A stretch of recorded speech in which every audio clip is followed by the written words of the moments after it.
Hi friends, ఎండలైతే మండిపోతున్నాయి. ఈ ఎండల్లో చల్లగా ఐస్ క్రీమ్ తింటే ఎంత బాగుంటుందో కదా. దట్టు మన పిల్లలకి మన చేత్తో చేసి పెడితే ఆ సాటిస్ఫైడే వేరు కదా. ఒకసారి మీరు కూడా నేను చూపించిన విధంగా ట్రై చేయండి.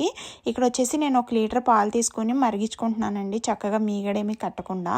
ఇక్కడైతే ఐస్ మిక్స్ అయితే తీసుకున్నాను. దీన్ని అయితే ఒక బౌల్లోకి తీసుకుని మరుగుతున్న పాలైతే దీంట్లోకి వేసి కలిపి పక్కన పెట్టుకుంటున్నాను.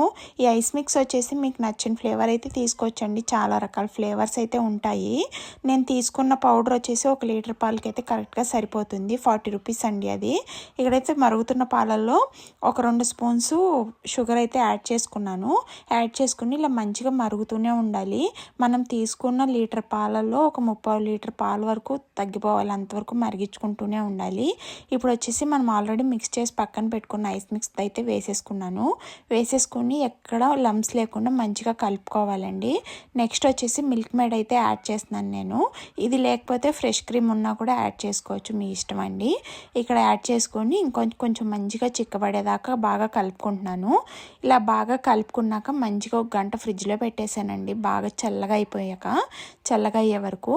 నెక్స్ట్ మళ్ళీ ఫ్రిడ్జ్లో తీసి ఇప్పుడైతే బ్లెండర్ ఉంటే బ్లెండర్లో కూడా వేసుకోవచ్చు మీరు. నేనైతే ఇక్కడ మిక్సీలో వేసేసుకుంటున్నాను.